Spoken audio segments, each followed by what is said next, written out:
Bonjour à tous amis Sun and Bookers. Alors hier on avait un fabuleux voyage au Cambodge proposé par Johanna à Bokawal Corner, donc je mettrai le lien ci-dessous.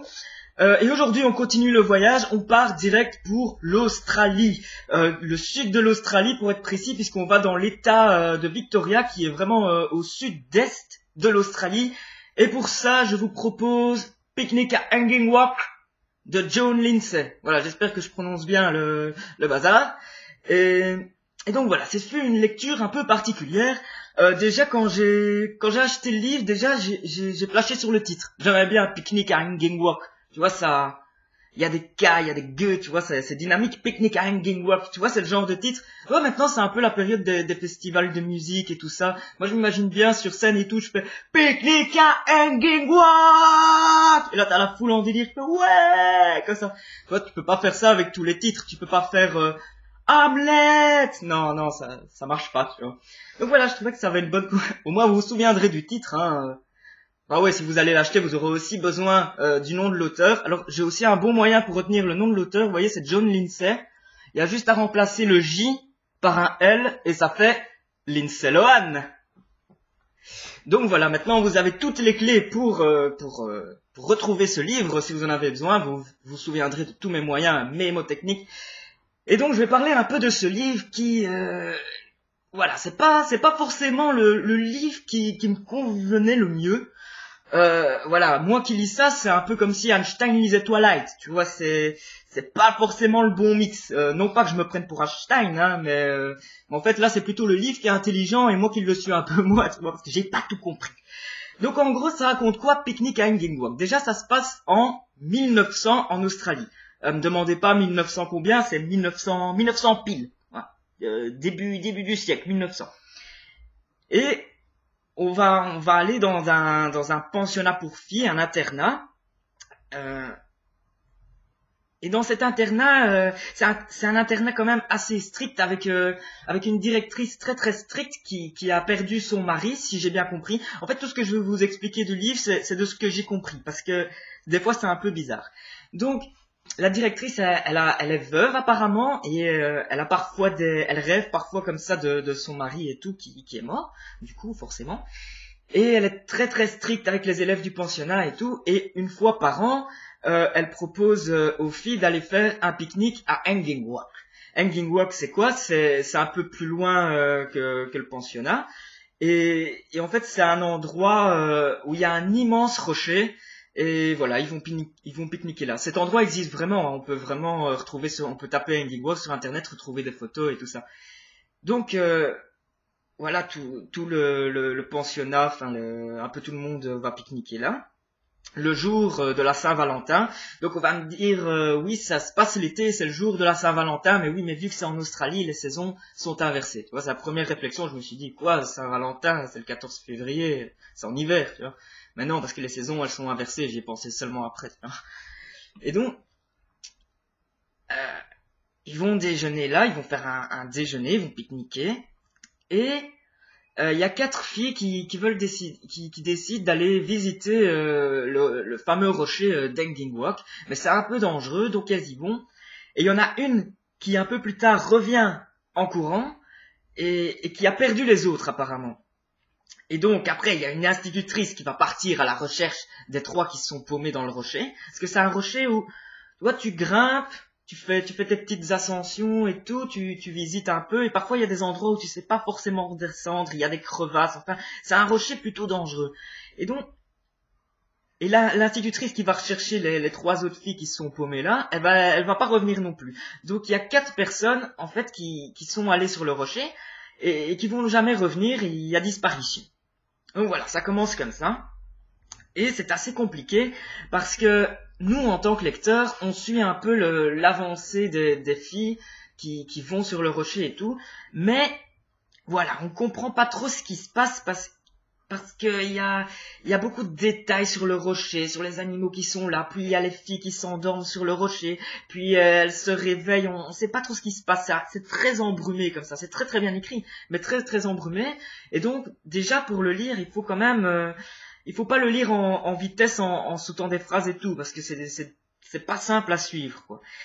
Et même en suivant tout, tu comprends pas forcément tout parce que tout est très flou. Voilà, l'auteur nous explique ce qui se passe, mais avec des lacunes, avec des zones d'ombre, et on comprend pas vraiment ce qu'il se passe en fait. Et donc à partir de ce moment-là, donc il y a disparition, et donc va y avoir des enquêtes par des policiers.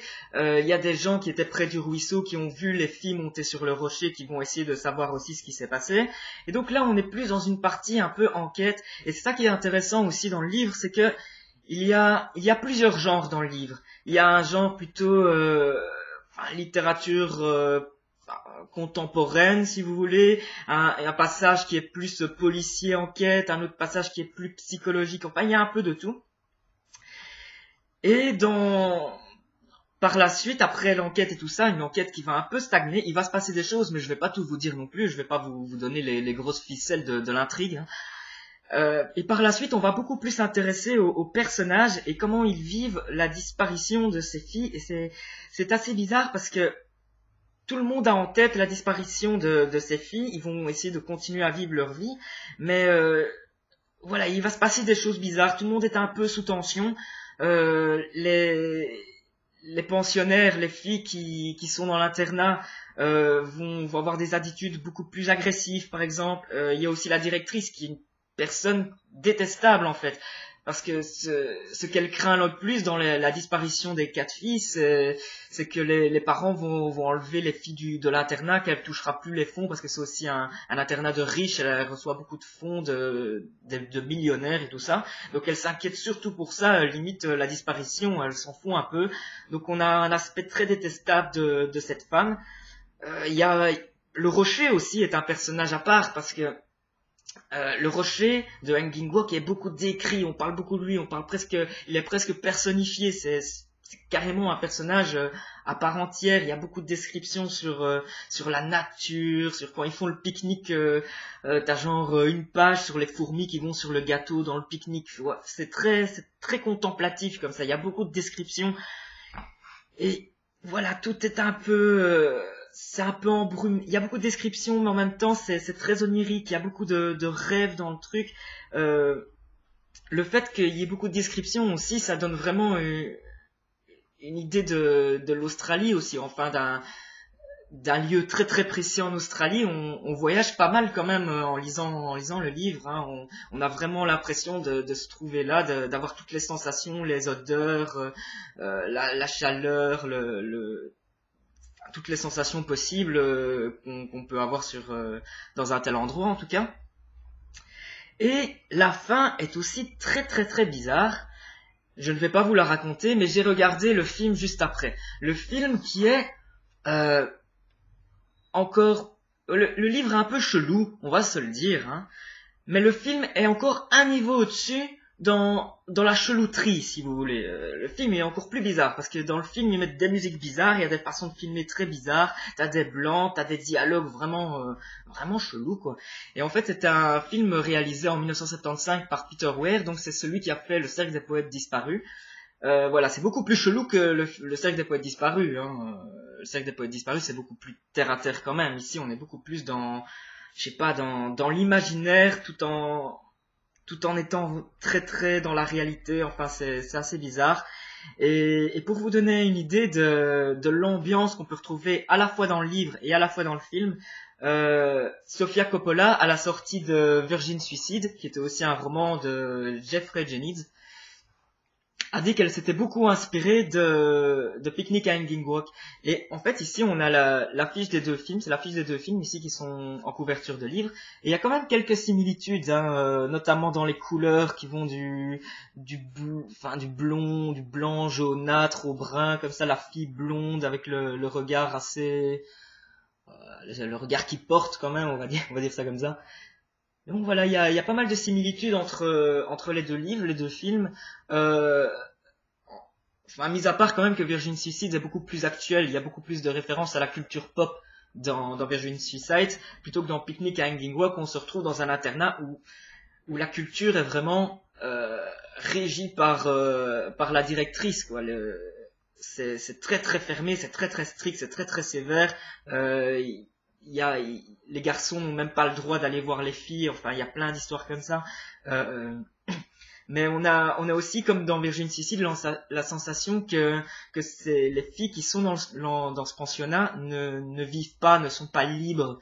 Et le rocher de Hanging Rock, c'est un peu pour elle une manière de s'évader. En tout cas, c'est comme ça que je l'ai compris, parce que chacun a un peu sa manière de comprendre le livre, en fait. Hein. Il donne pas toutes les pistes. Il y a une fin une fin très très forte qui n'est pas la même dans le livre que dans le film. Et pour ça, je vous conseille en tout cas de tester Picnic à Hanging Rock. C'est une lecture assez particulière, c'est assez singulier comme roman. Ce n'est pas dans les choses qu'on a l'habitude de lire. On est très très loin même d'un roman contemporain normal entre guillemets. Voilà, c'est vraiment une expérience à vivre. Et voilà, si vous êtes tenté par cette lecture, n'hésitez pas.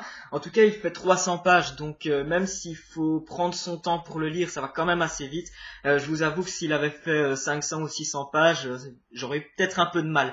Mais là, il se passe quand même des choses, même s'il y a beaucoup de descriptions, il y a quand même pas mal de trucs qui arrivent, il y a quand même des moments chocs, des gros moments dans le livre, hein, que je vais pas vous dévoiler. Et voilà, j'ai beaucoup de mal à me faire un avis sur ce livre, tellement en tout cas ça m'a marqué, ça c'est sûr. Maintenant, est-ce que j'ai vraiment aimé? Est-ce que je le relirai un jour? J'en sais rien, parce que j'ai terminé il y a un jour ou deux à peine, quoi. Et donc voilà, c'était assez particulier. Et donc je vais terminer là-dessus. Donc c'était Picnic à Hanging Rock de John Lindsay. C'est considéré comme un classique de la littérature australienne. Donc voilà, si vous voulez vous mettre à la littérature australienne, vous serez un peu obligé de passer par celui-là. Et on vous retrouve, je vais vous laisser, on vous retrouve demain. Et demain, nous partirons, on revient en Europe et nous partirons en Crète, toujours avec le projet Sun and Books. Donc vous pouvez retrouver la page Facebook et tout. Je vous mets tous les liens en dessous. En attendant, je vous souhaite une bonne fin de journée. Il y a des concours sur la page aussi. N'hésitez pas à passer sur la page si vous voulez faire des petits concours. Il y a quasi tous les jours des bouquins à gagner, on vous le promet. Et on se retrouve tout bientôt. Ciao, ciao, à la prochaine.